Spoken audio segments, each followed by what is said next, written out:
Bem-vindo a mais um Flap Interview, a sua entrevista sempre com gente importante, relevante, fascinante na nossa aviação do Brasil e do mundo. E hoje a gente tem um velho amigo, uma pessoa queridíssima, conhecidíssima no mercado, que se for para fazer uma entrevista para ele contar as histórias dele, dá 2 ou 3 semanas ininterruptas. Comandante Dato, que prazer ter você a bordo aqui, que legal, cara. Obrigado, Pana, mais uma vez pelo convite. Prazerzaço, obrigado pelas palavras. E feliz demais estar contigo aqui, cara, de verdade. Obrigado. Voltando, né, porque a gente já esteve Fico juntos lá no feliz. Panda Foi, Aviation, foi, foi muito legal. Sempre que precisar, tamo junto. e vice-versa. Colocamos até um esquilinho Eu aqui, vi, ó, cara, que né, legal, que legal. e um pão de queijo aqui, né. Maravilha. Mas enfim, Dato, é muito legal ter você de volta aqui com a Obrigado, cara, gente, de né. verdade. O nosso primeiro papo alguns anos atrás, eu nem lembro quando foi, mas deve ter já uns 2, 3 anos, Sim, né. sim. É, Foi na 22. pandemia antes, né. Foi, foi. Foi Não, no meio não, da pandemia. no meio, é. É, Uhum. a gente fez, online e agora estamos aqui, você Agora está estamos aqui no aqui, estúdio. que legal. Precisando só chamar, contar as histórias aí. Enfim, e aí, de novo, né, pra quem está entrando agora para conhecer um pouquinho do Data, eu vou pedir para você fazer aquele básico, né. Onde você nasceu, onde você nasceu? Vamos lá. Eu sou um ariano, nascido em São Paulo, paulistano, né, em 12 de abril de 49. E fui criado em São Vicente, Santo São Vicente, eu morei no litoral, né. E nunca tive interesse por aviação, tinha e tenho até hoje medo de altura, entendeu. O apartamento, que eu moro, 11º andar, eu só vou na varanda porque tem rede. E Eu também tenho medo de altura, é. eu sei como é que é. E aí estudando, cara, eu perdi meu pai aos 14 anos, Hum. fiquei órfão, tipo, aos 14 anos. Segurei meu pai já morto pelas costas, para um vizinho nosso, seu Amâncio, ajudar a vesti-lo, né, para o sepultamento. E minha mãe era costureira, então eu me descobri na aviação aos 26 anos. Geralmente quem gosta da aviação, né, desde criança já está lá no meio, com 16 anos já começa a fazer um teórico, com 18 já checa, com 26 está trabalhando. E eu comecei tarde, né, com 26. Mas minha mãe conseguiu um empréstimo na Caixa Econômica, eu fui para Londrina. Que naquele tempo, você vai lembrar, a gasolina era subsidiada pelo governo, então você tinha Aeroclube, uma hora de voo mais em conta. Então ela conseguiu um dinheiro para o PP. Aí eu fui para Londrina e fiz o PPzinho lá e ficava lá no aeroporto o dia inteiro, né, voando com Por os que mais Londrina? pequeninos. Porque um cunhado meu pai casou a primeira vez, ficou viúvo, casou a segunda vez, então uma irmã do primeiro casamento do meu pai, ela era casada com um cara bem conceituado, um farmacêutico, que é nome de rua em Londrina, Moacir Wilson Silveira Valim. E ele falou: "Vem fazer aeroclube aqui, que eu conheço o pessoal da aviação". E foi o que aconteceu. Hum. Mas quando eu estava com 8 horas de voo, ele faleceu. Mas já tinha me apresentado os amigos dele lá, então o pessoal me arrastava, eu comecei a voar com todo mundo lá. E registrando hora de voo, né, enfim. Mas isso já em 75, com 26 anos de idade? Sim, 76 quando eu chequei o PP. Ah, É, tá. enfim. E assim foi. Então eu sou um paulistano que já andou por esse Brasil todo, graças a Deus. Só não estive no Acre e em Fernando de Noronha. Morando, Londrina, Curitiba, Foz do Iguaçu e Nordeste, Teresina, Recife, São Luís do Maranhão. Onde você está hoje? Hoje eu estou em São Paulo, Tá. né, já há 11 anos vou de uma empresa aqui em São Paulo, Aham, né, um pessoal que tem uma empresa chamada Irmãos Gomes Terraplenagem, né. aham. Agora eles dividiram, tem a Terra Mais e a Terra Gomes. Eles têm um B4 e eu estou com ele há 11 anos já voando com esse pessoal. Que Enfim, legal. então estou aqui mais perto da família inclusive, né, que as filhas, os netos, os genros, tudo em Santos, então fica fácil. Ah, o pessoal ficou no litoral mesmo. Ficou no litoral, porque quando eu morava no Maranhão, ou no Nordeste, em Recife e Teresina, a cada 2 meses eu vinha visitar a família, e ficava aqui 3, 4 dias e voltava, né. Agora está mais próximo, então pega a moto, desce rapidinho lá, dá Tá, um claro. abraço na turma. Mas quando você brevetou asa fixa? Eu quando comecei, na verdade, eu comecei em 73, eu fiz o primeiro voo de avião paulistinha na Praia Grande, no extinto Aeroclube da Praia Grande, em 73. Eu acompanhava um amigo meu, Cursi, que ele fazia o aeroclube lá. E eu ia com ele só para de São Vicente para Praia Grande, só para bater papo na Kombi ali, para ele não ir sozinho. Eu sentava lá, esperava ele fazer a hora de voo dele e vinha embora. Um dia, um cara convidou o Vilas para voar, e ele inventou que não ia poder voar só para me empurrar no voo. "Ah, eu não posso ir, leva o Dato". Cara, eu cheguei para esse paulistinho, olhei, voltei, fui de novo no avião, olhei, voltei sem coragem, daí no fim acabei me encorajando e fiz o primeiro voo. Na volta do voo, o Vilas, que era esse piloto, ele estava com umas 180 horas de voo. Ele já era checado PC, voando horinhas para acumular hora, né, voando para acumular hora. Aí na volta ele falou assim para mim: "Segura esse comando aí, o manche". Eu segurei assim, ó, com as 2 mãos, cara, não sabia, né. Ele deu risada, pediu para eu colocar a mão no manete, falou: "Não mexe", aí me explicou que era o acelerador, colocou meus pés no pedais, né, ele pegou por trás o Banco Paulistinha, você conhece, né, tem aquele espaço aqui, me mostrou o altímetro e falou: "Olha, quando esse ponteiro subir, você empurra esse comando, quando baixar você puxa". Aí eu, né, aí ele fez o pouso, cara, eu me encantei, e não sei por que cargas d'água, Panda, eu fui para uma escola de helicóptero, Ah, e durante 3 anos eu dando murro em ponta de faca. Eu chegava nas empresas, queria falar com o presidente e mandava eu falar com 10 caras abaixo dele, imagina? Aí eu chegava lá, a ideia era: "Pô, vocês pagam o meu curso, depois eu trabalho para vocês e desconto no salário". A gente sabe que hoje, né, hoje não, já há muitos anos, se a gente sabe que isso não existe, né. O cara não vai pagar um curso, você com 100 horas de voo vai voar. Aí o que eu fiz? Optei pelo avião, por isso que eu fui para Londrina. Aí eu voei avião durante 8 anos, voei agrícola, e aí fui somando hora de voo. Chequei PC com 200 horas, né, que eu não fiz em escola, em aeroclube. Aí depois eu fiz o agrícola em 81, e em 83 eu consegui fazer o helicóptero daí. Tinha uma casa lá em Londrina, vendi a casa, hum, voltei para Santos, paguei o curso. Naquela época, o curso do PC, até hoje são 100 horas de voo. Mas naquela época, para quem tinha mais de 500 horas de voo em comando, fazia o curso com 50 horas. Foi o que eu fiz. tá. E aí, nós dava eu vou falar um negócio aqui agora, acho que eu posso falar. Eu e um amigo meu, nós dávamos instrução na escola, a gente dava instrução na escola, sem ter carteira de instrutor. Os 2 com 50 horinhas, eu e o Boazzi. Como a gente vinha do avião, o Boazzi era instrutor de avião e deu instrução de avião. Eu chequei a instrução o instrutor de avião no Aeroclube de São Paulo, mas não cheguei da instrução de avião. Uhum. Mas a gente se saiu bem no curso e o proprietário propôs para a gente dar instrução, e um outro amigo nosso que era instrutor assinava as horas. E aí eu precisei checar um instrutor com 300 horas de voo, que naquela época eram 300 horas. Hum, Hoje você faz 100 horas de piloto comercial, mais 25 vira instrutor. Naquela época eram 300 horas ou 200 pagando em escola homologada. E aí eu fui somando hora de voo, tal, isso, aquilo, eu somava hora de voo num helicóptero agrícola, de um Vilks 300, porque eu não podia pôr instrução, eu não era instrutor. E aí no fim eu fui voar na Sul ah, para o Eloy. que legal. Um helicóptero do Eloy tinha vindo para São Paulo e tinha ficado na Praia Grande e não pôde retornar, não pôde vir para São Paulo por causa da serra fechada. Essa serra nossa você conhece, aquela ela é imponente, bonita, mas limpa.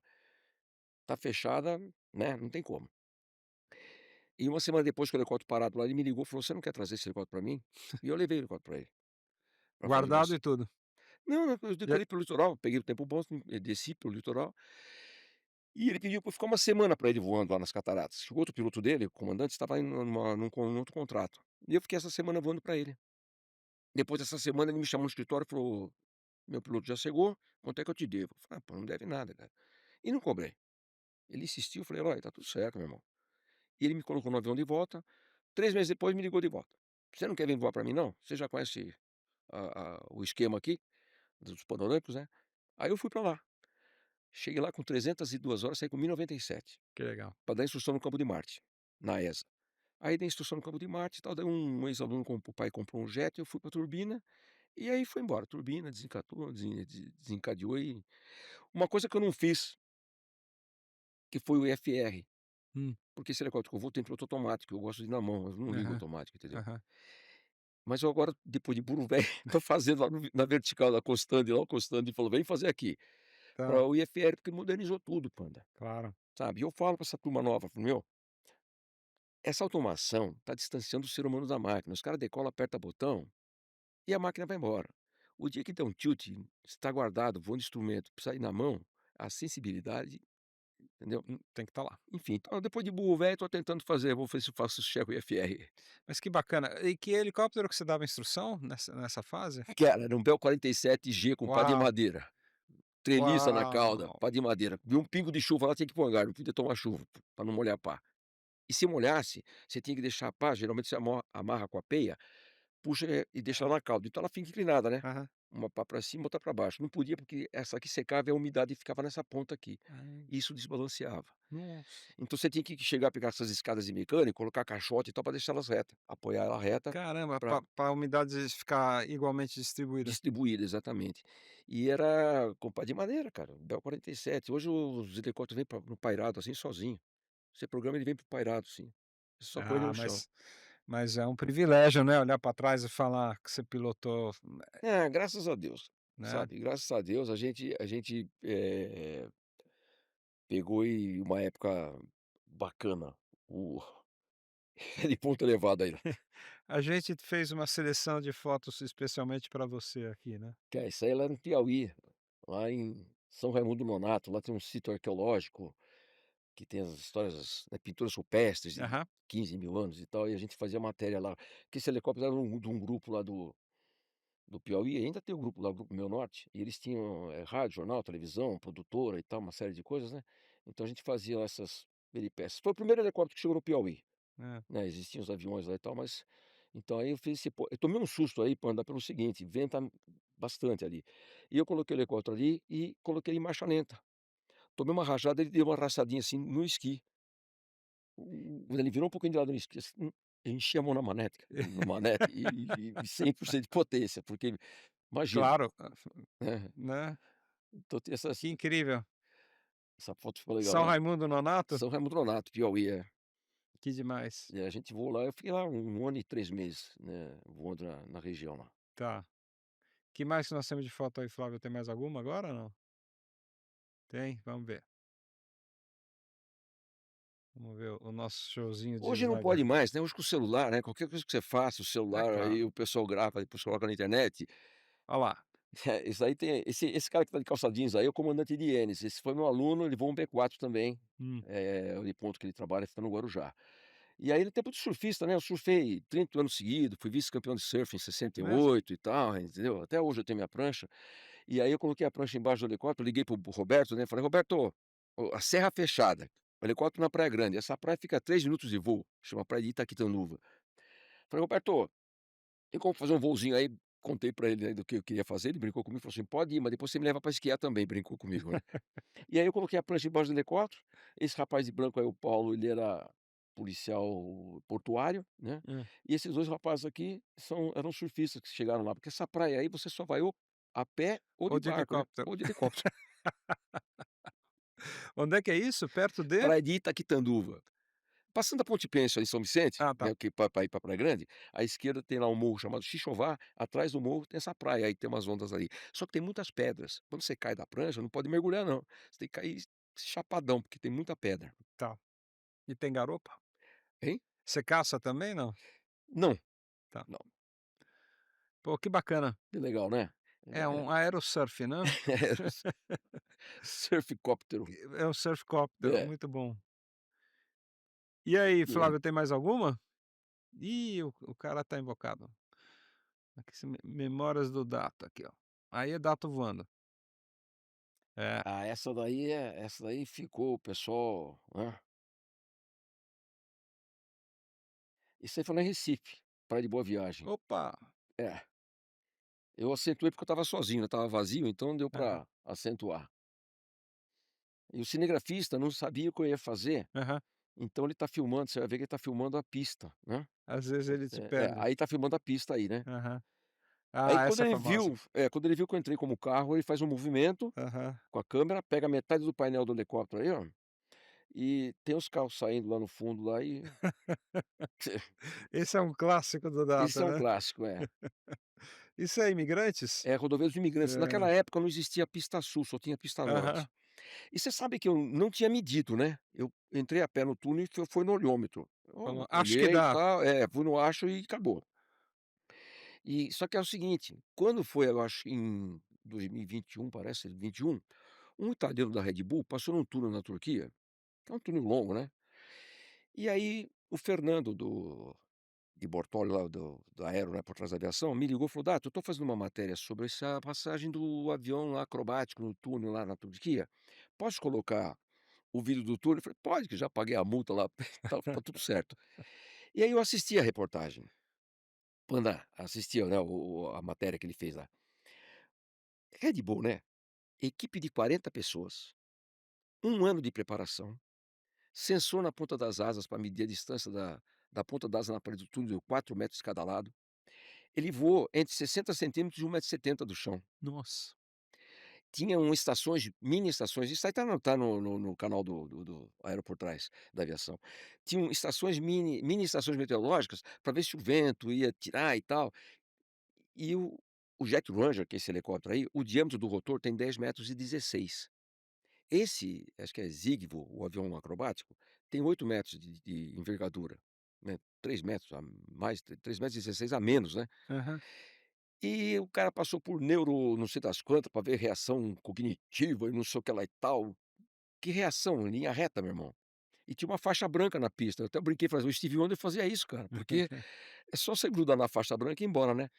Aí eu fui medir com um amigo meu, falei: "Meu, vamos medir essa, né, agora eu vou medir também para ver o que aconteceu".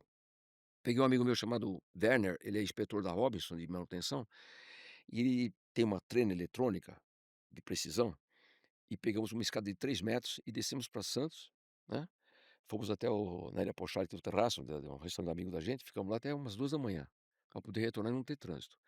Aí eu tenho a foto no livro, eu coloquei a escada, medi a altura do helicóptero, que eu a esqui alto, então ele tinha 3,30 m, por onde passou a pá do rotor, né, que o túnel é curvo, né, a Hã. parte de cima. Sim. Marquei com tinta branca aqui, marquei com tinta branca ali, meti a trena, deu 12,88 m. Você tinha 1 metro de cada Eu lado. passei 1,36 m de cada lado. E aí eu coloquei essas medidas, coloquei a medida, peguei no manual do fabricante, a medida do helicóptero, né, as dimensões, e coloquei a metragem do túnel. E eu passei no túnel ali nesse dia, era uma sexta-feira, naquela época não existia pista sul, Aham. só tinha norte, então às sextas-feiras às 15 horas, operação descida, invertia a mão, em Sim, vez de Santos, São Paulo, São Paulo, Santos. sim. E aí, o que que eu fiz? Foi no olhômetro, né, eu calculei, né, eu passei de um lado e saí do outro. E agora tem a pista sul. Aí eu fui medir, eu falei: "Pô, o cara, né, fizeram tudo um ano de imagina, um ano de preparação". E quando eu subi a serra, para vir para São Paulo, eu parei no acostamento, entrei a pé no túnel, era 2 horas da tarde. Eu passei às 4, 2 horas depois eu chamei uns amigos meus, eu fui entrevistado o Jô Soares, ele falou assim para mim: "Você comentou com os passageiros que você ia fazer isso?" Eu falei: "Não". Ele falou assim: "Você é um deficiente. Você faz isso comigo, eu nunca mais olho na tua cara". O Jô falou isso? O Jô eu tenho essa tem na internet, não. Ai, ai. Enfim. Então, mas hoje mudou tudo, né, cara. Eu estava na Labasse, a Labasse vai ter agora, né, Sim.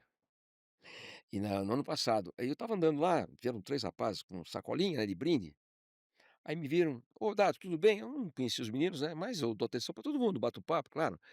Aí eu: "Como é que vai, tudo bem? Pô, pode fazer uma foto?" "Vamos fazer foto e tal", enfim, fiz com os 3, depois com um de cada vez. Aí um falou assim: "E o túnel, hein?" Eu falei: "Pô, legal, né?" Aí o outro falou assim: "Faria de novo?" Eu falei: "Não". Aí o primeiro o primeiro que perguntou falou assim: "Também com esses cabelos grisalhos tomou juízo, né?" Eu falei: "Não, cara, que tá cheio de câmera hoje lá, Olha aí, ó. mas hoje não pode mais". Aí você foi na entrevista no Jô Soares, foi quando É. eu lancei a primeira edição do livro lá. Eu morava em São Luís do Maranhão, a produção me ligou, me Aham. convidando pra e me senti o tal, né, quando eu cheguei em Guarulhos tinha uma plaquinha lá com meu nome, programa do Jô, me levaram pra Não, Santos, foram me buscar depois, me é, deram maior atenção. sim, mas aparecer no Jô é uma coisa que não é para qualquer um, Foi bacana, porque deu né. teve uma depois que eu apareci no jogo, que começaram a me chamar pra palestra, o pessoal Sim, tinha um professor chamado Volney, não sei se está na Anhembi Morumbi, me ligou, mas eu no sim. Maranhão, aí o que eu fiz? Eu fiz um curso de palestrante no Maranhão e fiz 2 aqui em São Paulo. Fiz no Instituto Passador e na Academia do Palestrante. Eu já vi palestra sua, é É, então, maravilhoso. obrigado, cara. Eu vou fazer você vai fazer na Anhembi Morumbi? Vou, Eu vou fazer dia 7 lá. eu vou fazer dia 1º, É, eu vou lá te ver. É bom, dis sempre bom também. dia 7 eu Os livros que você me presenteou graciosamente tem em casa lá, meu, maravilhosos, muito obrigado, de verdade. não. Enfim, mas aí dia Pô, 20 que pena, né, eu te dei livro e você não me deu livro nenhum, né. pois é. Tá o gancho aí, Já pensou se você me desse um livro, como seria legal? ó o gancho. Esse é pra você. Tem uma dedicatória aqui, ó, para meu amigo Panda Betting, com respeito e admiração, e isso é de verdade, cara. Forte abraço, bicho, o bicho tá aqui. Então tem as fotos aqui, Panda, tá, tem É, as fotos e tal, as peripécias, tem as histórias da gente aí, esse é pra você. Valeu, dá tô. Você é o tá, com o cara, maior meu. carinho, cara, de verdade. Que lindo, cara. E onde é que eu Depois eu vou combinar com o Flávio, tô precisando entregar um para o Flávio também. tá. Não, Que para a Flávia não. ele ficou Mas falou que ia no meu evento e tal. não, porque aí eu não levo vantagem nenhuma, ele iguala, entendeu. Aí igual é Já roubou o meu time agora essa semana, é mesmo? aquela Corinthians operou o Palmeiras, aliás, o juiz operou É o mesmo? meu Palmeiras lá na impressora, lá na Neoquímica Arena, nossa, cara, Uma Cara, você sabe piada, que mas enfim, mas então não é possível ele ele já ganhou um jogo, agora vai empatar ganhando um livro também? Não, é. não vai ganhar livro nenhum, vai ser Depois se você permitir, eu faço os agradecimentos aí, tá. porque a gente teve um patrocínio para o livro, né, enfim. E com a dedicatória não, e com o prefácio do William Vac, né. O prefácio foi do William Vac, porque foi assim, Muito legal. eh, como eu voava na Globo, e ele fala no prefácio isso, ele, né, não tinha muito contato com o pessoal da aviação, então quando eu pousava o Globocop, ele ia lá e conversava, né, a gente ficava conversando e tudo mais. Que legal. E quando eu falei do livro, ele falou: "Dado, se você precisar de alguma coisa, eu tenho, né, os livros escritos e tudo mais". E eu passei o boneco para ele, né, pra ele dar uma lida. Claro. Ele leu e só fez 2 comentários. Ele falou: "Dato, fala mais do teu pai", porque meu pai participou da Revolução de 32. Ah, 9 de julho, feriado, meu pai está no mausoléu dos ex-combatentes, lá em São Vicente, no cemitério. uau, É um predinho lá e tal. Tem até uma marcha constitucionalista chamada Ilha das Flores, e dia 21 de junho do ano passado eu recebi uma medalha do pessoal da polícia, do pessoal que cuida dessa parte da revolução, me deram uma medalha comemorativa, né, alusiva à data, e aí até o capitão Juvino, que é o comandante da do batalhão, ele pediu para eu levar a partitura para a banda do exército da polícia tocar essa marcha constitucionalista. Quando tiraram meu pai do cemitério lá da alçada dele para ir para o mausoléu, a banda do exército tocou essa marcha constitucionalista. que Então eu falei mais bacana. do meu pai, né, e ele falou assim: "Ó, e fala também, como você está voando reportagem, alguma coisa, né, impactante". Cara, tinha acontecido um acidente com o helicóptero da Record que eu pousei para socorrer. O helicóptero da Record caiu no jockey, Ah, o acidente do Joker. e eu na sequência eu estava conversando com o piloto, Tem uma cena de um helicóptero filmando Era Você? era eu, eu filmando e o Marquinhos era o cinegrafista, e a Que repórter filma era a a queda, Geline. né, e você pousa A logo gente depois. a gente posa assim porque foi assim, a gente foi fazer um assalto a banco no Unibanco na Morumbi, Avenida Morumbi. E os bandidos colocaram uma carreta atravessada na pista e jogaram a chave fora, pra dificultar mais ainda o que já é dificultoso, que é esse trânsito nosso aqui. E eu fui para lá fazer a imagem. Só que o controle estava fora do ar. Então o Rafael, que Deus o tenha, o Rafinha, quando ele entrou na área controlada, ele chamou o controle, eu falei: "Tá fora do ar". Ele perguntou onde eu estava, eu falei, ele me localizou, ficamos os 2 juntos fazendo a imagem. Aí a redação me chamou da Globo para fazer uma adutora que tinha rompido. Eu fiz avisei o Rafinha, fiz a adutora e voltei e avisei que eu estava voltando. Porque a gente quando tá voando em mais de um, né, Uhum, em algum local, você usa as referências, né, então o meu nariz aí são 12 horas, aqui são 3, aqui são 9, né, o teu 12 horas já é aqui atrás, né, uhum. enfim, você sabe disso. E aí, ele se afastou e não falou nada. Mas, pô, o cara era padrão, profissional e tal, não estranhei, só estava eu e ele. Panda, dali a pouco ele passou e acentuou a frente do helicóptero, assim, ó, o nariz embaixo, saiu no maior gás. E eu ia brincar com ele. Falei: "Rafinha, tá radical, né", porque ele é Hum. padrão. Mas eu não brinquei porque o controle, a frequência estava fora do ar, voltou. Mas na sequência que ele saiu, ele me chamou e falou: "Dato, eu não consigo manter a proa, tô com problema no rotor de cauda". E eu falei pra ele: "Calma, Rafinha, calma". Tudo gravado isso aí. Aí ele falou assim: "Tô indo para o jockey". Eu falei: "Faz um pouso corrido". Que é pousar como avião, Uhum, né, perdeu o uhum. rotor de cauda, você Sim, sim, pousa sim. deslizando. Ele falou: "Vou tentar". Quando eu nem falei com a redação da Globo, já avisei a equipe que estava comigo lá do problema e já fui para cima do jockey. E comecei a olhar aonde os cavalos correm, mas eu não Sim, localizava. Quando eu olhei para a esquerda, eu vejo ele perdendo velocidade, com o nariz em cima, levantando, que é a única coisa que não pode acontecer numa perda de rotor de cauda é perder velocidade. Não sei o que aconteceu, cara, que ele perdeu velocidade. Entrou naquele giro e caiu. O controle chamou, Yankee Romeo Echo, prefixo, eu falei: "Tá em pane indo para o jockey". Quando chamou a segunda vez, eu falei: "Ó, caiu no jockey, eu tô posando". Porque nesse meio tempo eu não falei com ele, deixei ele concentrado, compenetrado no problema. Aí o cinegrafista, o Alexandre Borracha, sangrava muito pela boca e tinha uns espasmos, o braço dele tremia muito. Usei o Globocop, coloquei marcha lenta, fui correndo, tirei o Borracha com cuidado extremo, porque no o impacto eu não sabia o que tinha acontecido. uhum. E coloquei ele com o rosto no ombro, porque ele sangrava pela boca, para não engasgar com sangue.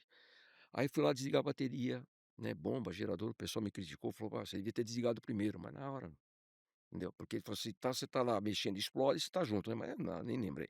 Enfim, e aí eu faleci, o Rafael lamentavelmente faleceu no impacto, né, e o Borracha também, casou, tá aí trabalhando e tal, graças a Deus. Mas foi uma pane aquele que eu tô de cauda lá. Então, Era um esquilo era um também, esquilo né. também, É, era um esquilo. o douradinho, né. O dourado, era o águia dourada, Era o águia é. dourada. Eu lembro direitinho desse vídeo, porque ele é muito impactante, assim, né, Sim, você vê impressiona, né, você vê o giro é, e ele bateu no chão, ele não bateu e quicou, ele bateu e ficou. é. Virou, tem foto no livro, você vai ver, ele virou um É que achatado.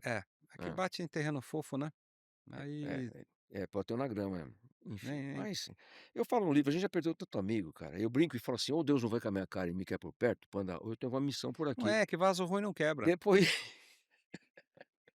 porque eu tive 5 acidentes aéreos, 3 de helicóptero, eu coloquei pousar consegui pousar, não machucou ninguém, saímos andando, graças a Deus. 2 de avião que estava voando com amigos, um eu bati a cabeça, o joelho, e outro freio de umas vértebras Ah, por isso que você é assim, foi aquela batida de na cabeça. cabeça. Não, conta pra gente um pouquinho desses momentos aí. Então, eu voava lá em Foz do Iguaçu, e aí esse Bell 47J é um helicóptero a pistão que você vai sozinho na frente com 3 almas atrás, né, os passageiros vão atrás, você vai sozinho na frente. E a sorte minha é que eu estava fazendo a curva do lado argentino para o brasileiro, porque se fosse o inverso, eu ia ter que pousar naquela prainha que tem lá nas cataratas. Eu perdi os magnésios, eu comecei a perder potência, então eu fechei a o manete e entrei em autorotação e pousei no asfalto, onde os você conhece as cataratas, onde o pessoal vai até o estacionamento lá embaixo. E era um dia de semana, graças Então a não Deus. estava muito E se cheio. fosse dia de semana, os carros ficam ficam, um atrás do outro ali, né, por causa do trânsito Nem teriam onde absurdo. pousar. Não teria, e muitas pessoas no meio dos carros andando ali para ir a pé, né. Mas graças a Deus, aí consegui pousar e tal, né, não aconteceu nada. Eu no meu inglês very good tentando explicar para o passageiro Por a que que você estava fazendo aquilo? é, e eu para os caras assim: "Engine problem, engine problem". Os caras deram risada e saíram andando, não sei se riram do meu inglês ou se riram não sei do quê, mas enfim. E aí acabou que teve essa situação. A outra vez eu estava atendendo inclusive a Elisul, na Companhia Paranaense de Energia Elétrica, a Copel. Eles têm lá em Curitiba uma represa chamada Capivari. E eles queriam filmar as erosões dessa represa.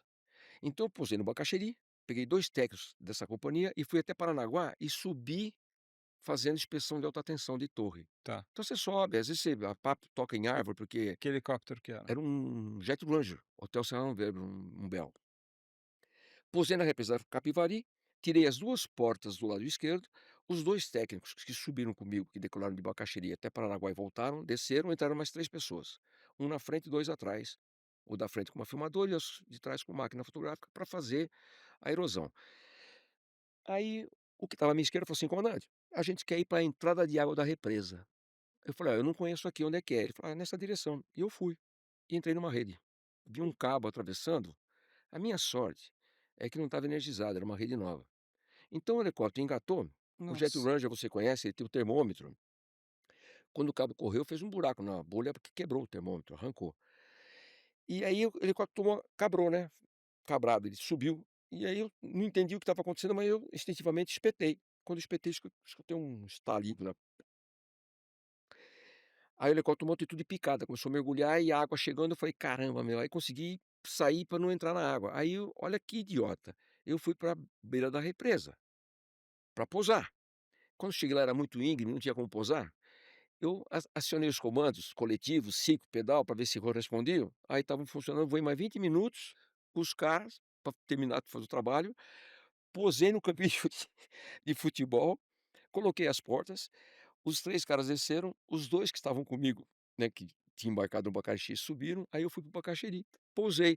Depois que eles foram embora que eu fui ver as avarias no helicóptero. Olha que idiota, cara. mas não essa turma quando você pousou depois disso tudo não teve troca de cueca? Cara, eu não sei, o Estava todo mundo não, tranquilo? não estavam tranquilos, se assustaram, obviamente, entendeu. E Mas é e assim, e "Tá tudo você bem e tal, isso, aquilo?". e você falou: "Bom, a máquina está voando, "É, estou tá voando". controlando, Mas então". então, mas eu devia ter pousado, porque de repente, eu acionei os comandos, responderam legais. Mas vai que nos primeiros ciclos de voo dá uma pane num link, alguma coisa, eu não sabia o que tinha acontecido, Ó, né, eu sabia que era um cabo, teu anjo da guarda que ele da ele faz hora extra, cara. é isso que eu ia falar, ele Ele dá faz hora extra, é. seleção E depois super trunfo. o terceiro com helicóptero era um esquilo já. Eu estava em Avaré, eu fui levar o pessoal, era o sócio, o dono do helicóptero com o filho, o sócio dele com o pai, um amigo deles, eu decolei, e a gente foi até Avaré, num Aras que eles tinham que uns negócios para ver lá. No retorno para São Paulo, eu decolei, apoiei ao vento e já coloquei para o de São Paulo, curva à esquerda. E quando eu curvei à esquerda, era um asfalto novo, muito bonito, com eucaliptos do lado, e do outro lado era um vale. Quando eu passei o vale, despaletou o motor, explodiu o motor. E eu estava de colete, porque em julho de de 95, eu tinha ido voar de planador em Bebedouro, eu nunca tinha voado de planador, me convidaram, fui voar, o cara quis fazer uma graça, entrou num barranco lá, eu fraturei 2 vértebras. Então eu estava de colete, por causa do acidente planador em julho. Em novembro, dispaletou o motor, e eu de colete falei: "Vou ter que fazer o melhor pouso possível, senão eu vou ficar, né, vou perder", enfim. E os amigos viram quando eu cheguei em Congonhas a pé, né, porque eu decolei com o helicóptero e voltei de carro. Voltamos de avião, né, até Congonhas de volta, né, e aí os amigos: "Ah, cadê o helicóptero?" Daí eu contei, né, o que tinha acontecido, "Pô, explodiu o motor em voo, cara, despaletou". E era um vale que a polícia não conseguiu chegar com a viatura onde estava o helicóptero, porque o terreno era muito ruim, né. E eu quebrei os esquis do helicóptero, bati acho que o esqui com um pinzeiro, alguma coisa lá, e ele entortou. E o pessoal brincava comigo: "Ô Dato, você anda meio surdo, hein". Eu achava que alguém tinha me chamado, eu não tinha escutado, né. Por quê? Deus está te chamando, você não escuta, Você que foram 2 bordoadas no ano só, entendeu. Então é assim, teve essa do Jet Ranger, né, do cabo, mas aí você vem em autorotação e deu tudo certo. autorotação, graças a Deus deu tudo certo, é. Aí que eu estava com 6 a bordo, né, tanque cheio, então quando eu fiz o flare, né, você sabe o flare que você faz pra quando você está com o motor, o ar passa de cima para baixo. Quando você está sem motor, o ar passa de baixo para cima. Quando você faz o flare, que é esse movimento com o helicóptero, posso pegar aqui uma maquete para Por demonstrar? favor. Quando você faz o flare, você vem com o helicóptero em autorrotação, né, quando você faz o flare, você faz isso aqui, ó. Aham. Isso aqui, o ar de baixo para cima, ele dá um disparo de rotação, que é o que você precisa, né, Pra o avião voa em função de velocidade, a gente voa em função de rotação. Então, você dá um disparo de rotação, você reduz a velocidade e o e ainda ganha afundamento. um pouquinho de lift. Isso. A sustentação. Aí você nivela ele e Hã. toca. Só que eu toquei, acho que esses vacilos, escorreguei ele um pouquinho pra frente, o esqui pegou, não sei se num cupinzeiro, num formigueiro e tal, e quebrou o esqui. E eu me lembro que eu gritava: não sai ninguém", porque quando você quebra o esqui, o rotor baixou. Claro. E eu: "Não sai ninguém". Aí freio o rotor, descemos os 3, os 6, né, os passageiros e tal, eu Ó, fa estava em 6, hein. é, estava em 6, assim, eu e mais 5 e tal. Então é isso, cara, e eu brinquei, mas o sequestro, né, então são 6 chances de Ah, estar. essa do sequestro é deliciosa. Conta de novo pra gente. O sequestro foi do dia 17/1 de 2002. Aham. Eu estava no campo de Marte, e aí a secretária do hangar ligou que tinha um voo panorâmico. E eu fiz a notificação, né, meia horinha de voo e tal, e chegaram 2 rapazes, os 2 bem vestidos, um moreno e um branquinho de paletó de couro e tal. E aí eu os cumprimentei, perguntei se eles eram de São Paulo, né, que se não fosse São Paulo, você vai lá, mostra o Parque Trianon, Autódromo Interlagos, Guarapiranga, dá um rolê, né. Aí nós fomos e tal. Aí decolei com os 2. O que estava à minha esquerda falou assim: "Comandante, onde é que é o Shopping Guarulhos?" "Shopping Guarulhos?" Falei: "Aqui na proa, na Dutra, 5 minutinhos de voo." "Ah, vamos até lá." Eu não estranhei, Panda, porque é o seguinte, às vezes a pessoa não está habituada a voar, o shopping é uma referência que ele consegue localizar o prédio dele, a rua dele, né. Achou o shopping, a minha rua ali, minha casa, meu prédio, né. E eu fui em direção ao shopping. Em determinado momento, o que estava atrás de mim perguntou: que tem à nossa direita aí?" Aí eu olhei, era o Parque Ecológico Tietê. Tem Sim. aqui os pedalinhos e tal, né.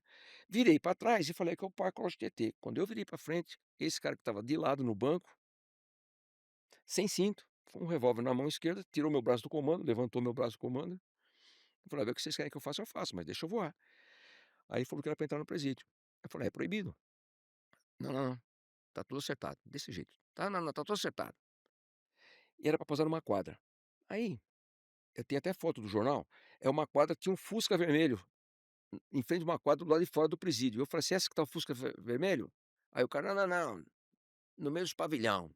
Cara, eu tive que meter uma curva pra direita, sem ver fio, sem ver direção de vento, nada, e entrei no meio de 2 pavilhões, onde eles tomam sol. Os outros detentos estavam todos na marquise, assim, encostados, e aquele espaço livre. Daí eu fui lá e toquei o helicóptero no chão, mas toquei os esquis sem aliviar 100%, só toquei. Entrou um. Quando entrou um, iniciei a decolagem na vertical. O cara pôs a arma, falou: "Volta, volta." Eu voltei, entrou o segundo, que era pai do branquinho que estava do meu lado. Aí ele foi me orientando. Aí ele perguntou de transponder, perguntou: "O transponder tá desligado?" Falei: "Tá." Aí ele falou assim: "Quando você pousar, você vai cortar o motor." E eu estranhei, falei: "Pô, o cara bandido falando de transponder e tal." Depois um juiz me falou que ele tinha 600 horas de voo, que ele era PP. Hã. Então o juiz até falou que ele era meio que o desgosto da família, que era uma família que tinha uma certa condição, e o cara enveredou para esse lado do crime aí, enfim. E aí ele foi me orientando onde é que era o pouso, eu pousei num campinho de futebol lá em Budas Artes. Quando ele falou que eu ia cortar o motor, eu falei: "Pô, tu me preserva, cara, tenho mulher e 3 filhas pra criar, meu irmão". Aí ele falou: "Não, fica tranquilo, não vai te acontecer nada, mas anda, passa um filme, meu". É Você claro, ô, fala o que tinha eu tirei 2 lá de dentro, um que eu tirei tinha 8 mortes nas costas.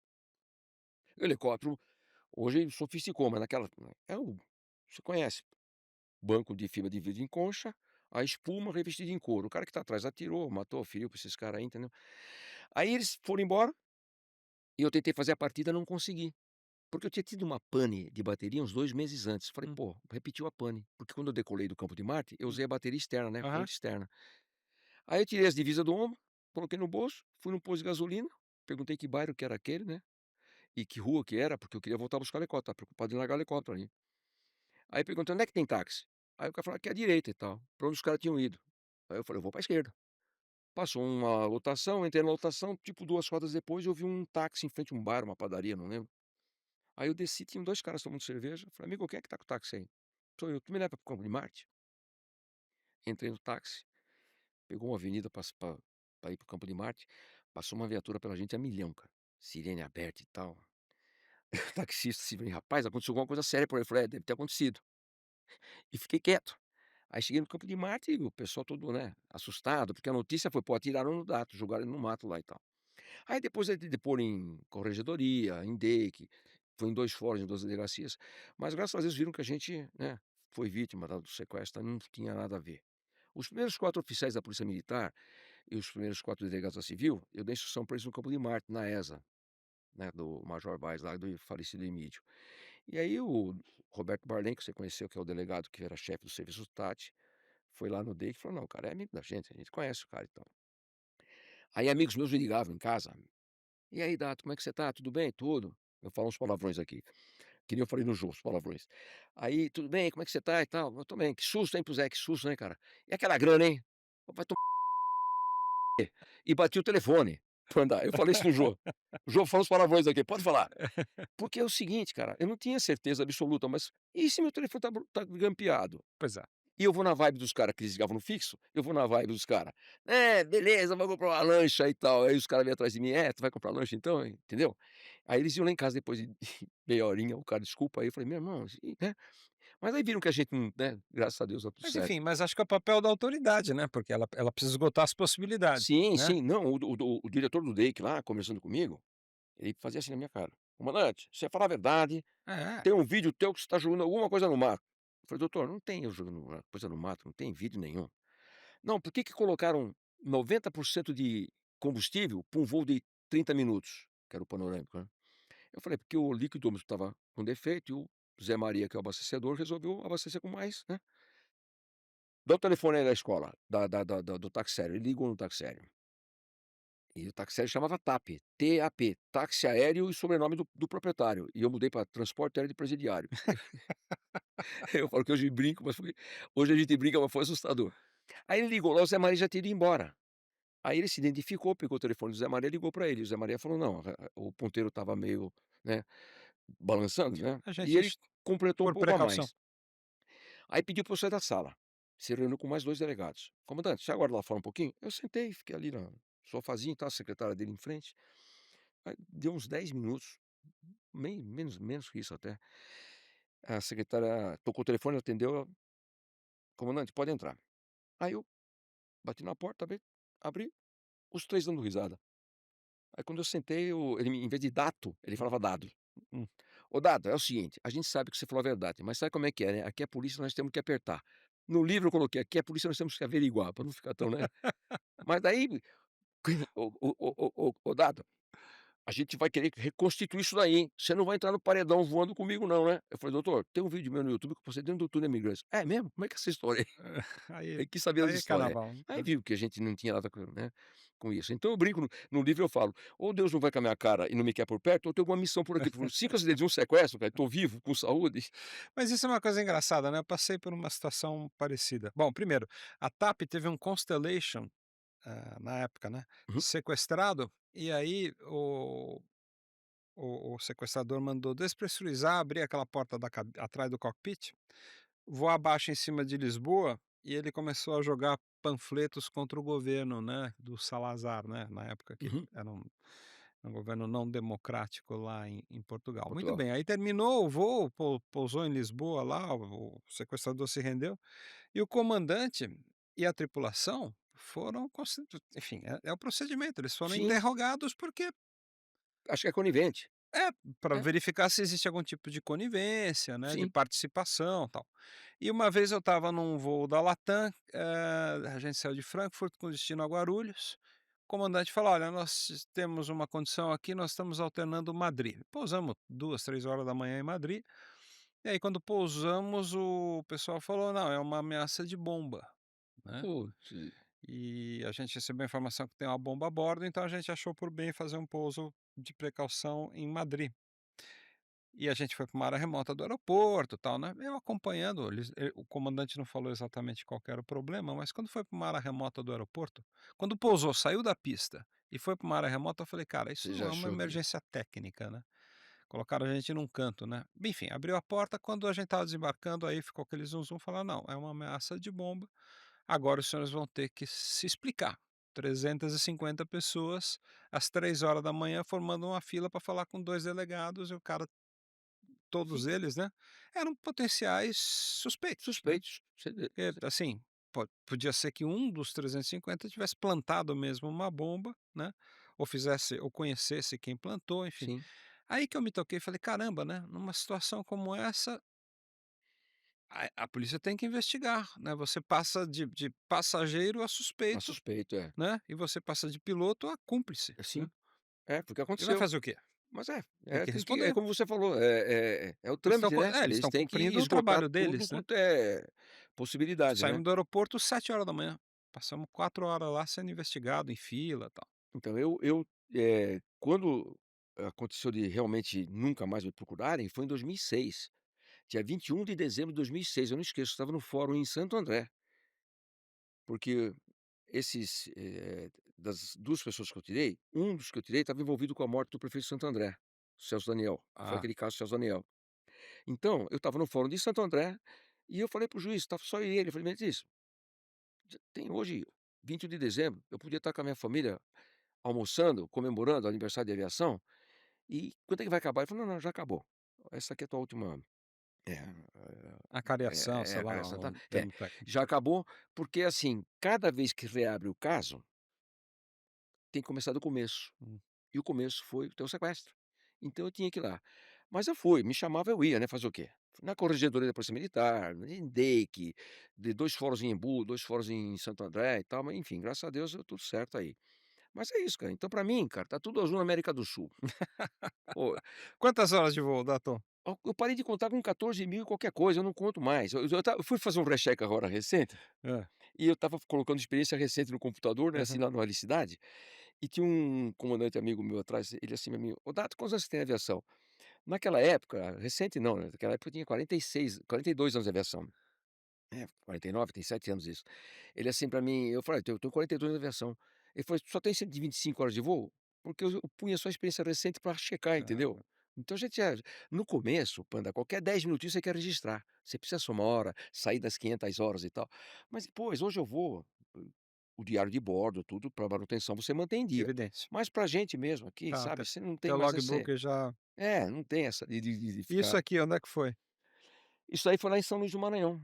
Tá, É, esse daí é um amigo meu chamado Marcos Regadas, e ele emprestou o helicóptero dele, que eu ia falar com o Ricardo, que é o cara que eu trabalhava.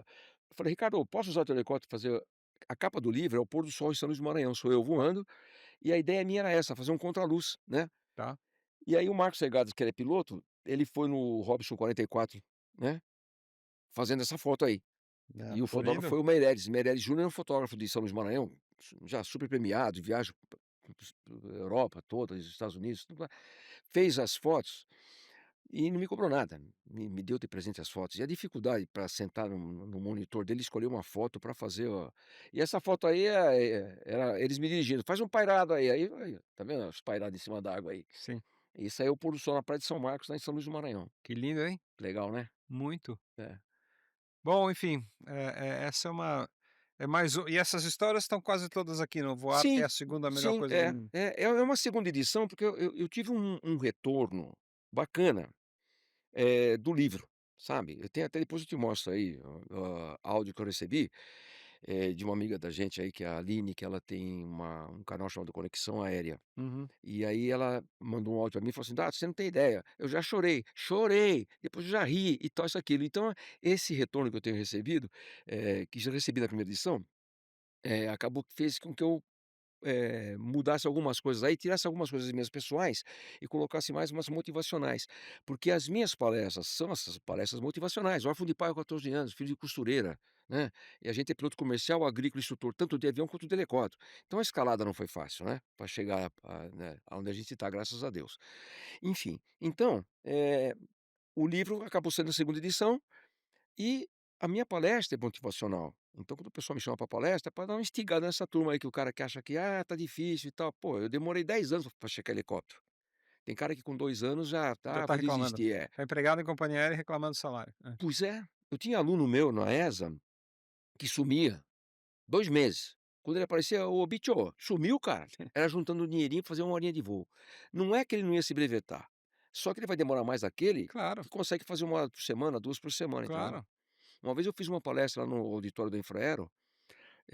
Paula Romão, uma amiga da gente que tem a SP Aviação, ela me pediu uma palestra lá, sobre a dificuldade da formação do piloto de helicóptero.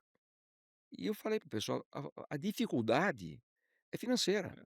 acabou. Naquela época era hoje está R$ 2.800 1 hora de voo. Bah, Então você tem que ter 100 horas de voo, são 280.000 só de hora de voo". quem tem isso? Pois é, e naquele tempo lá era R$ 1.000 a hora de voo. Então eu falei para o pessoal da plateia lá, falei: "Vocês chegam lá numa escola de pilotagem com um cheque de R$ 100.000 e compra o curso todo. Qual é a dificuldade que vocês vão ter? Ah, eu tenho que acordar às 3 da manhã, pegar 2 ônibus, né, isso é dificuldade com um custo de 100.000 pago? Claro. Não é? Ah, eu tenho que comer coxinha. Meu, com 100.000 pago, meu, não tem dificuldade. Então o problema todo é tanto no avião quanto no helicóptero, você sabe disso, é o financeiro, que é Sim, o custo que é caro. E você termina o curso de helicóptero com 100 horas de voo, você não consegue emprego. Você tem que correr atrás das 500. Então você tem que voar com os amigos. Então, a empresa que eu trabalho, o Beto, não importa de eu levar alguém. Só que assim, é uma coisa minha, se ele está a bordo, eu não vou levar ninguém. A empresa está diretoria a bordo e tal, mas aí eu vou levar o negócio para o Campo de Marte, ou pra HBR, para Helipark, vou fazer algum translado e tudo mais, aí você facilita para alguém. aí leva alguém lá e É tal, então maneira de devolver, né, doutor? eu acho que Assim, sim, eu acho que eu fui muito ajudado, graças a Deus, entendeu. né, e você é um cara muito generoso, né, a gente Cara, conversou sobre isso eu sou, se eu e puder ajudar, ajudo, tenho amigos meus que estão voando hoje na Helisul, que eu coração pus no aberto e mão aberta, né. pois é, mão aberta que é o pior, né, Tá bicho, bom. porque mão aberta. Falamos sobre isso, né. Mas não, sabe, isso é característico daquelas pessoas que têm grandeza de espírito, né, que é o Se seu eu puder caso. ajudar, eu ajudo. Eu não prometo, viu, Panda. Não preciso citar nome agora, mas tem um cara que precisou de uns duplos de esquilo, que eu dei esses duplos de esquilo. E quando eu fiz o teórico do IFR em 2008, eu tenho o teórico do IFR no sistema, né. Eu liguei para esse cara e falei: "Meu", ele voava uma Agusta, né, biturbina. Falei: "Ô bicho, tô com o teórico do IFR e o ground school da máquina, né. Precisa fazer uns duplinho aí". "Não, não, vamos ver isso daí". Passou 2 semanas, eu chamei no rádio Nextel na época lá. É, "Ô bicho, não, vamos ver". Aí um dia eu posei o Globocop, ele estava lá na Licidade. Falei: "Ei, cara, vai dar certo ou não vai?". "Não, não, não, vamos ver isso daí". Tem 17 anos que eu estou esperando ver se dá certo, entendeu. Então, quando alguém fala: "Dato, tem como tu me ajudar?", eu falei: "Meu, o que que você precisa?". "Não, eu precisava de uns duplo comando". Seguinte, se eu vou sozinho eu posso levar, não fico: "Não, não, vamos fazer sim, dá certo", porque não vou ficar iludindo. claro. Então você pode fazer, você faz. Então eu aviso, a máquina não é minha, se fosse minha eu levava todo mundo para duplo comando aí, entendeu. Então os amigos meus passam mensagem: "Pô, Dato, pô, queria fazer um voo contigo, meu sonho, vontade de fazer um voo contigo e tal". Eu falei: "Ó, o dia que eu for para Marte, para o hangar, que eu for sozinho, tu vai comigo", Tá. né. Então se der para registrar a horinha para o pessoal também que voa comigo, a gente Ah, registra, então não tem problema. Mas assim, se eu puder ajudar, eu ajudo, senão não atrapalho também. bom, você experimentou vários teatros, vários cenários de operação, né, Uhum.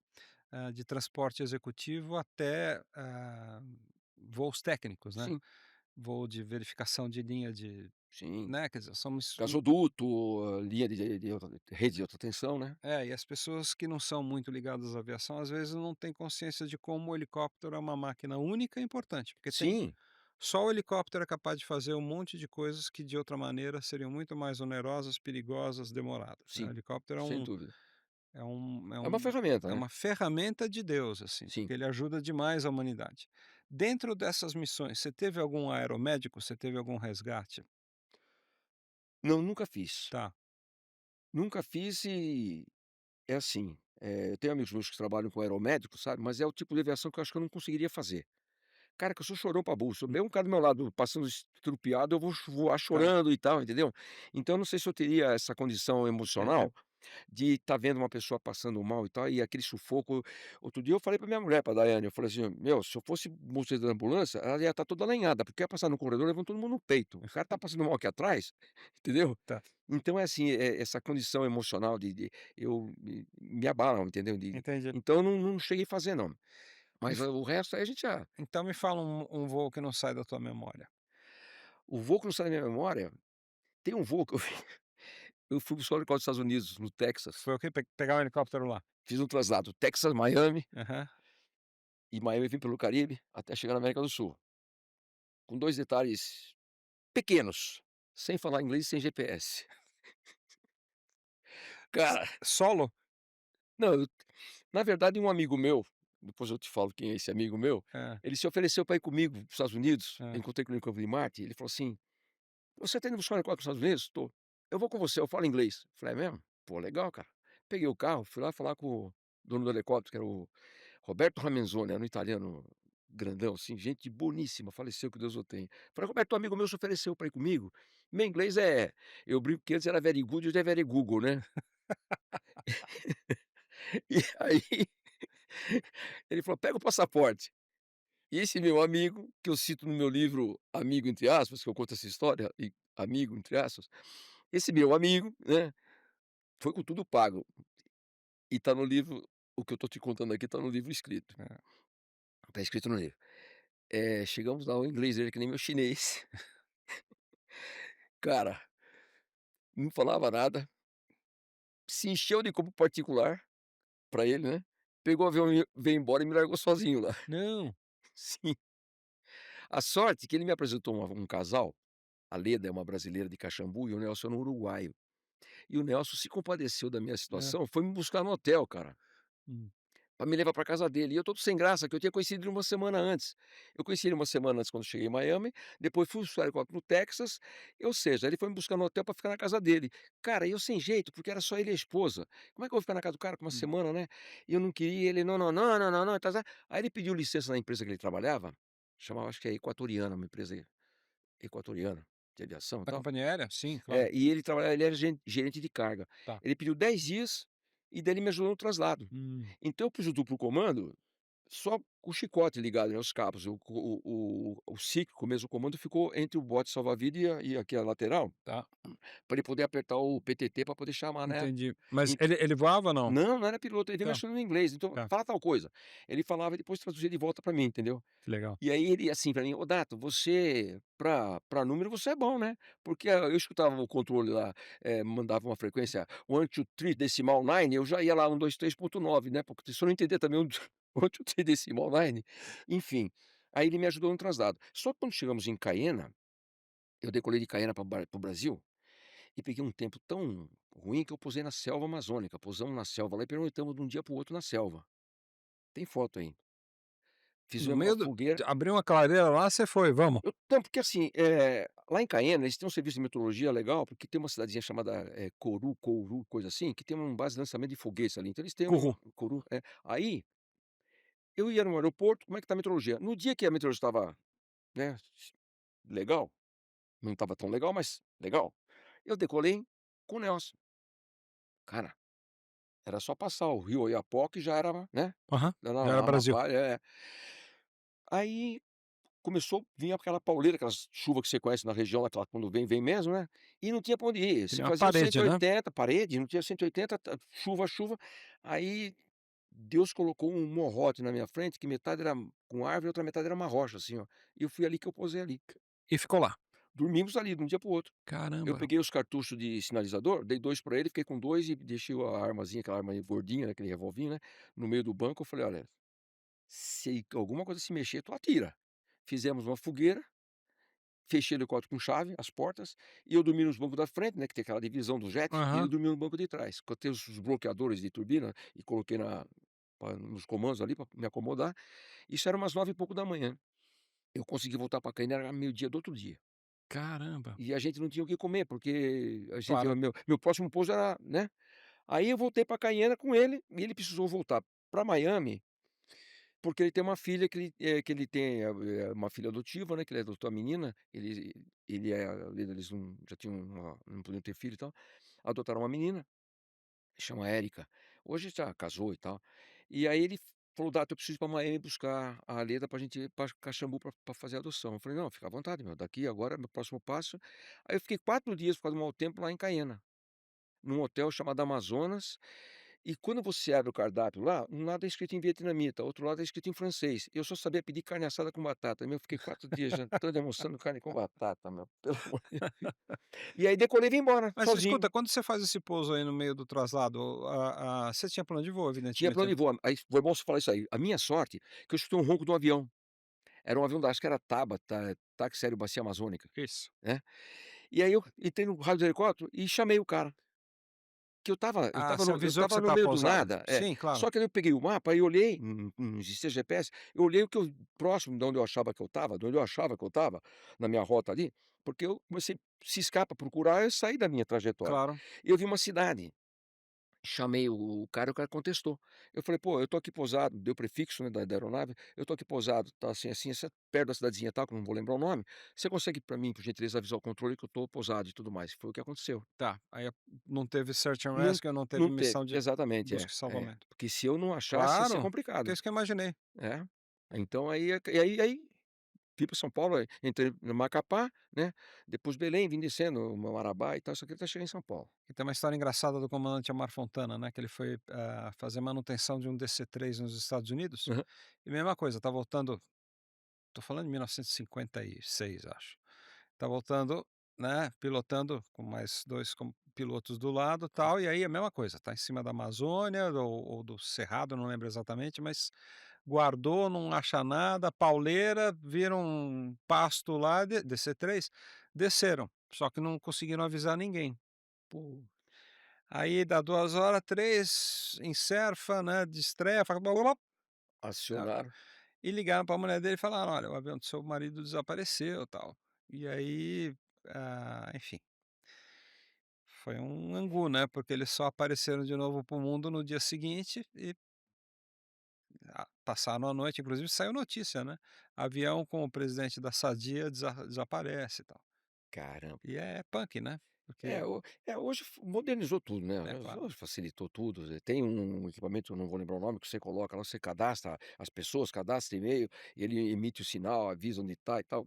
A gente é de uma época que voava com o mapa na perna, né, Pois com é, 4 rodas na perna aqui, broadcast, radiodifusora, radioeducadora, não sei das quantas e tal, isso, aquilo, e isso aí, e às vezes o ponteiro só dava sinal quando você estava em cima da cidade, porque a frequência o sinal claro, era é fraco, limitada, né. né. É. É. Então, mas aí eu não sei, hoje eu não faria isso, cara, sair o pessoal brinca comigo e fala assim, 2 coisas que o pessoal brinca comigo, que eles brincam comigo, que o inglês é por minha culpa, e nas cataratas, eu quando voava a garganta do diabo aqui, eu mergulhava na garganta do diabo, e quando eu vinha pelo leito do rio, eu subia, né. Aham. Hoje você tem que manter 1.650 pés, o pessoal fala que é culpa minha, por causa das coisas erradas lá. E o inglês, não, deixa eu te contar, eu chegando em Miami, e esse meu passageiro, meu amigo do meu lado, sem falar nada. E eu pousava nos aeroportos que eu escolhi, os pequenininhos, e pouco movimento. Então a minha conversa era: "Mim quer pousar, mim quer abastecer e mim quer decolar", Aham. né. Eu falava no meu inglês very good lá. Quando eu cheguei no até hoje eu não sei, Panda, é Tamiami ou Miami o aeroporto lá? A pessoa fala: "Tá Miami, Miami? tá Miami". Tamiami. É. Quando eu tô chegando no Tamiami lá, eu tinha pousado numa cidade pernoitado chamada Plant City. Plant City. Plant City, enfim. Aí entrei, chamei a torre lá, Tamami Tower, helicóptero November 6623 Lima. Pô, me senti o cababão, gringão. Era uma mulher, cara. "Tutu Lima, go ahead". Eu falei: "Puta vida, o que que eu vou falar pra essa mulher agora?".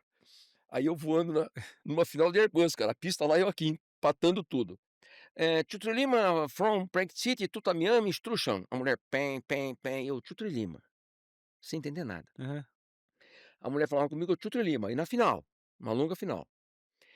Aí, como ela falava muito comigo, e amigos meus falaram: "Dato, se você não entender, fala please speak slowly, say again", né. Aham. Eu repeti, falar devagar.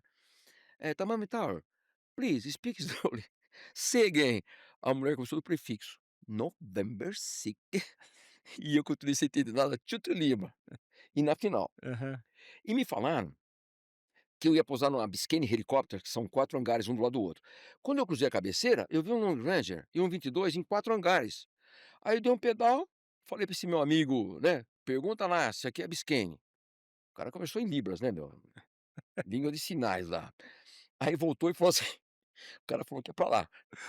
Sim. Anda no campo de Marte, pra você decolar de um hangar para o outro, tem que chamar o solo. É Eu claro. decolei na de Miami, 2 Nem pistas, sem falar com ninguém, sabe assim, você se autoconvence: "Ninguém tá me vendo, ninguém tá me vendo". E aí fui taxiando, primeira intersecção, nada, a segunda eu vi uma seta piscando assim, pisquei no helicóptero, ai, graças a Deus. Pousei, cortei o motor, desci do helicóptero, um cara lá que eu falo que é da Infraero deles lá, acho que a controladora falou assim: claro. Esse anta não fala inglês?". Aham. Ele chegou com um papel pra mim: "Capitão, buenas tardes". Aí eu: "Buenas tardes". Ele me entregou o papel e falou assim: "Tiene que hablar con la torre". "Oh, gracias". Ele foi pra cá, eu fui pra cá. Era Aham. um domingo. E fui embora. Não falei na fonia, vou falar no telefone. No dia seguinte voltei lá, que ia colocar tanque auxiliar no helicóptero, né, e um cara chamado Tony Acosta, bicho, um venezuelano pequenininho que voava Learjet, voava helicóptero, me ajudou muito lá nos voos de testes de combustível e de transferência de combustível, ele que me ajudou. Aí eu cheguei na segunda-feira, falei: "Tony, aconteceu assim, assim, assado". Aí ele falou: "Ligou na torre". Voltou e falou: "Ah, a controladora falou que tá tudo bem, mas é pra você prestar atenção na fonia". Falei: "Tony, prestar eu prestava, eu não entendia nada, bicho". E no fim é uma simplicidade, tu pede eco departure ou eco arrival, É, você não. sai do setor eco isso, decolou, vai embora, Não, entendeu? voar lá é cara, Não, voar lá é o que o voo deveria ser, né. não, mas faz uma falta, né, cara, porque tem que ter, né. É, É de sabe, vagabundo em vez de estudar o inglês aí e tal, enfim. Mas aí teve essa passagem aí que maravilhosa. maravilhosa, é. Agora uma perguntinha, se você pudesse fazer só mais um último voo de helicóptero, que modelo você escolheria? Você sabe que já me perguntaram que modelo de helicóptero que eu gosto de voar, e eu falo o seguinte: eu gosto de voar aquele que tá com a manutenção em dia. Porque eu gosto é de voar. Então se você fala Não, assim: "Dado, tem um 22 aí para voar, é para ficar cercando o gado lá no Mato Grosso". Eu vou, cara, entendeu? Ó, tem esse que eu vou que é um B4, né, que você conhece, que é hum, piloto e mais 6 passageiros e tal. Então, para mim o meu prazer é o voo, não é a máquina em si. Eu tive um amigo meu que tem um tempo já isso aí, ele voava um esquilo e o sonho dele era voar uma Agusta, ele fez a cabeça do patrão para comprar uma Agusta. Quando o patrão viu que o Augusta tinha uma despesa maior do que o esquilo, ele vendeu o Augusta e não comprou o esquilo, e o cara ficou desempregado. uh, Então, a gente tem que você por exemplo, se você quer comprar um helicóptero, eu vou sentar com você e você perguntar: Qual é a tua utilidade? Quantas pessoas? O que vai?" Porque não adianta você vender um helicóptero ou empurrar um helicóptero para o cara, hum, que um outro menor atende, entendeu. Então, o cara que eu trabalho é um B4, tá, atende perfeitamente a família toda. Por tá. que que eu vou empurrar uma máquina maior lá? Não, é que enfim, é que, a sendo uma pessoa que ama voar, talvez você tivesse um Um modelo modelo específico. preferido, assim, que falasse: "Ah, eu gosto mesmo de voar o É, ABC 1, 2, 3, 4". eu gosto Você de gosta de voar, voar? cara, eu gosto Tá de bom. voar, entendeu. E qual helicóptero que você não voou, que você gostaria de ter voado?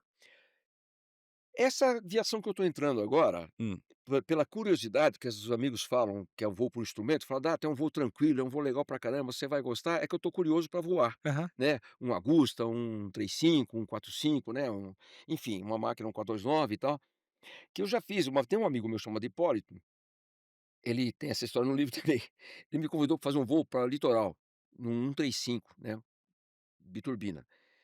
E aí eu coloquei o uniforme e era um passageiro só, para levar para uma ilha lá no litoral. São Paulo estava meio cavernoso, teto baixo, eu falei: "Ah, legal, vou passar a serra guardado, instrumentão, né, vou ver como é que é esse negócio de instrumento, né". Chegamos lá, a serra estava aberta, meu. Puta, um dia lindo e tal, São Paulo que estava cavernoso, o litoral aham. estava bom. E aí, a gente está indo para Pouso, e ele todo técnico me explicando: "Ô Dato, nessa condição aqui, nessa velocidade, se tiver uma pane e tal". E era uma ilha que a gente ia pousar, e do lado da ilha tinha uma menina de biquíni amarelo com uma florzinha amarela aqui. E eu falei pra ele: "Caraca, aquela menininha ali e tal". E ele assim: "Vai tomar no" pô, tô te explicando que tu ficou bravo comigo de verdade, cara. Aham. Aí, na volta, o passageiro desembarcou, a gente pousou em Ubatuba pra abastecer, Aí ele me deu o comando, né, na direita, e aí eu vim com ele, né, Uhum. pilotando e tal. Sim, Então é essa curiosidade que eu tenho, de tanto que os amigos falam que é um voo tranquilo, que é um voo bacana, que é um voo por instrumento, né, é o que eu quero ver se eu faço agora, entendi. depois, né, de tantos anos de aviação. Porque assim, como eu gosto de voar, essa eu falei, esse B4 que eu voltei piloto automático. A gente foi um dia para Dourados, no Mato Grosso. Deixa eu ver como é que é isso daqui. Fui lá e acoplei o piloto automático. Pô, voa melhor que a gente. Porque se eu tô voando na proa 240, vamos supor, e você tá a bordo comigo, a gente tá conversando, quando eu olhei no GPS, de repente eu tô com 243, saí um pouco da proa, eu volto. Tô com 238, saí da proa um pouquinho, aí eu volto. O GPS ele cravou, né, você põe no automático, ele vai ali segurando, qualquer variaçãozinha você vai no bulbozinho ali, acerta ele e tudo mais. Mas o voo em si, guardado, sem chegar um palmo para fora, só com aquele painelzão bonito na tua frente, essa é a curiosidade que eu tenho de Entendi. fazer agora, entendeu. Mas a máquina de voar qualquer 22zinho, jet long, o que a gente já Se voou sair aí, do chão já tá valendo. eu gosto. Eu Tá, gosto mais de estar voando do que estar no chão.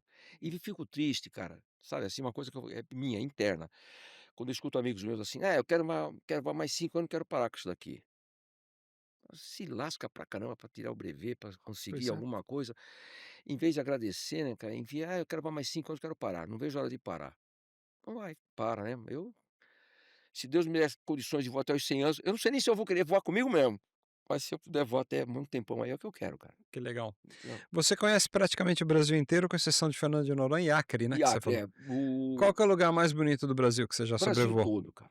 O É, Brasil tem cada um tem suas características, entendeu. O pessoal, eh, Lençóis Maranhenses, cara, Delta do Parnaíba ali no Piauí.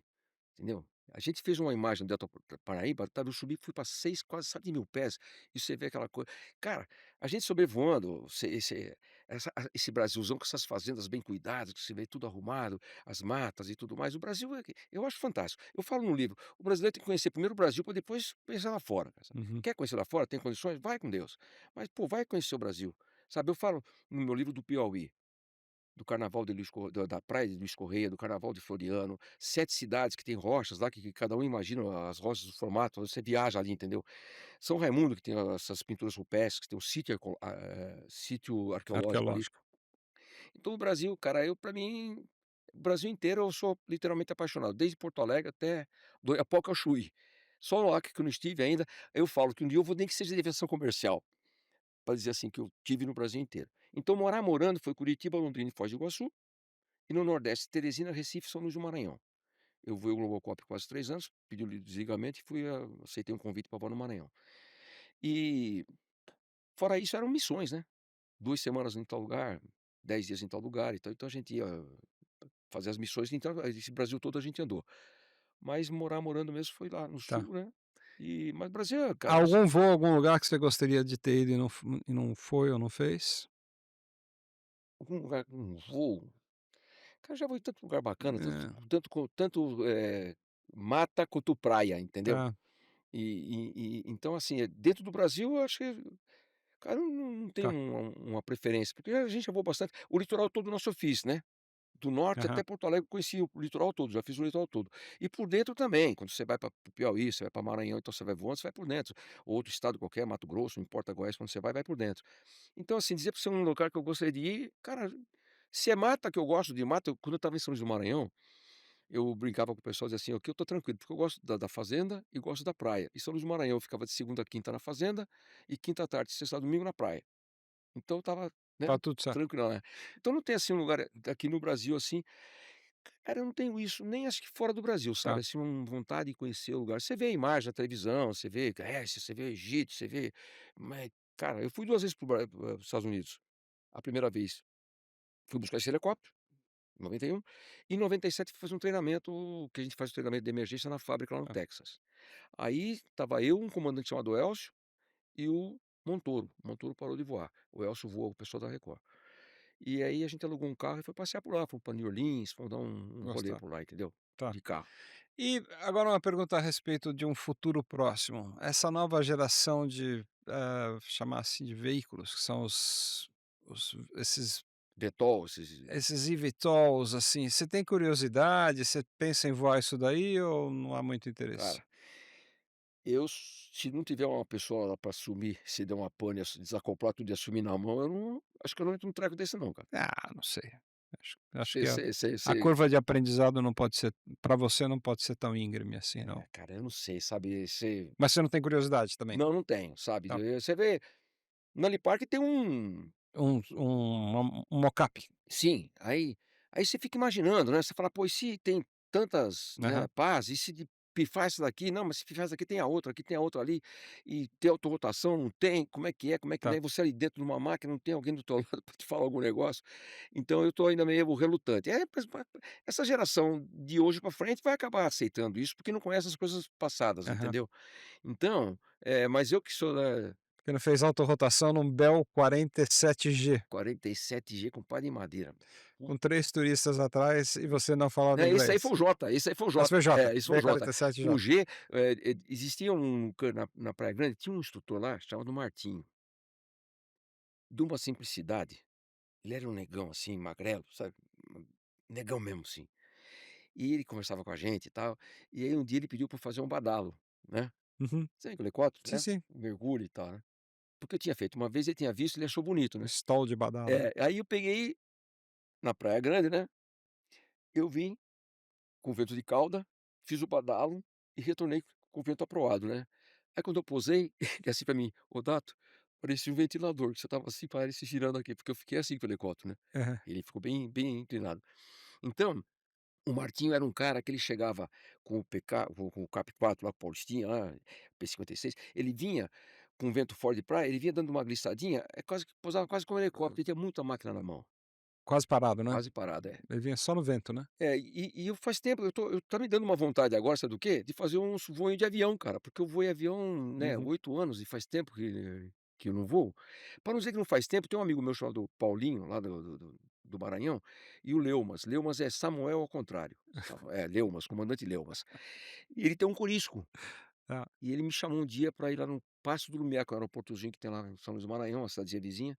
Quando eu chegar lá, o Corisco estava do lado de fora: "Vamos fazer um voo aí". Me deu a chave, eu fui na esquerda, no comando, ele na direita e o Paulinho atrás.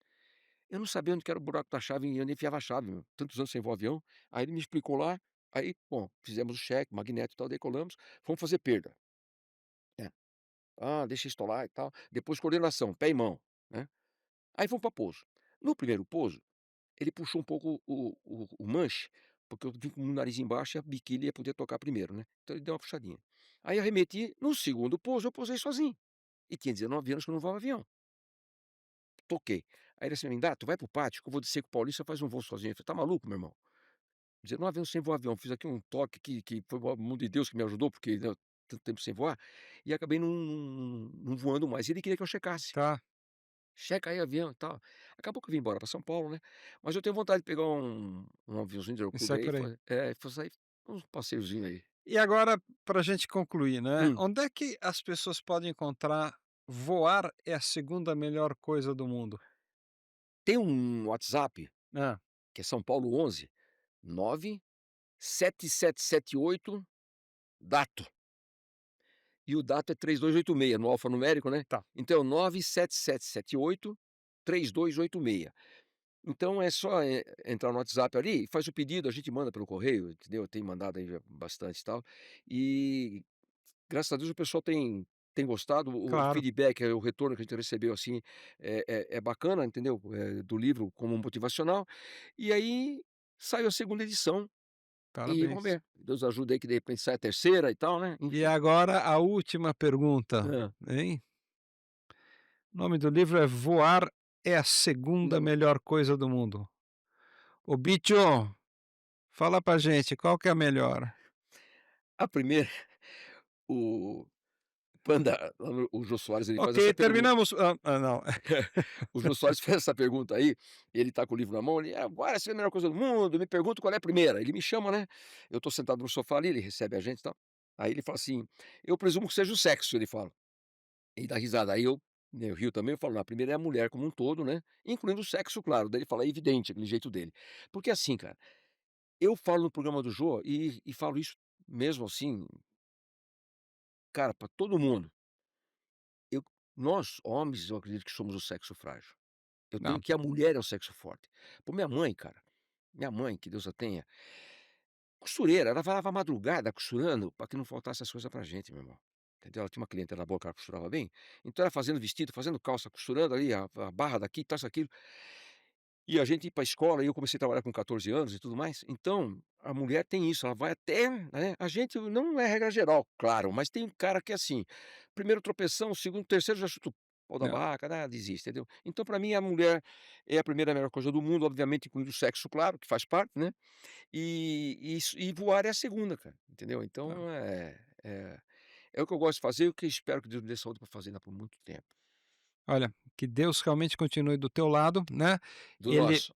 A gente depois de ouvir um pouquinho das tuas histórias e pronto para ler, essa belíssima obra, a Muito gente obrigado, descobre que, enfim, você é uma pessoa iluminada, né, uma graças a Deus, pessoa obrigado. abençoada, né, e é uma pessoa que, por ser iluminada, também transmite muita luz, né. Tá com você sempre algo encantador, Obrigado. as histórias são sempre maravilhosas, cada encontro Ah, é recíproca é verdadeira, cara. não, Você cara, sabe é disso. sério, é sério, assim, toda vez que eu encontro com você, eu vejo uma palestra sua, eu falo: "Caramba, meu, né, eu queria ter metade dessas experiências e falar com tanta paixão", né, Eu porque você eu gosto. É, é visivelmente e quando eu digo abençoado, eu penso muito nisso, assim, né, você é uma pessoa que se olhar para trás, você pode não ser o cara mais rico do mundo, o cara não, mais famoso do mundo, mas é. dificilmente eu conheci uma pessoa mais realizada do que você. Eu me sinto, viu, Né, você realizado, assim, você fala da tua vida, da tua história, dos sim, teus voos, das coisas que você fez, com um sentimento de absolutamente solar, né, de falar assim: "Olha que iluminação que é tudo isso, que bacana que foi, que bacana que é", é. né. E também eu espero que você continue muitos anos por aqui Se e Deus me fazendo os ouça. teus voos, Obrigado, e que comandante. Deus te dê muitos túneis para você entrar voando com 1 metro de cada lado da pá do rotor. Obrigado, comandante, de verdade, cara. Bicho, sempre bem-vindo aqui na Valeu, Flap cara, um TV, beijo. tá? Obrigado, viu, cara. Valeu, obrigado. Gente, falar o quê de uma entrevista assim, né, de um convidado como esse, né?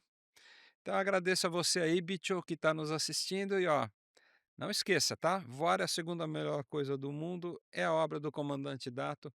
A gente tem um número aí, você precisa comprar, porque tem muita coisa bonita, bacana e diferente para você conhecer aqui. Obrigado. Valeu, até o próximo Flap Interview.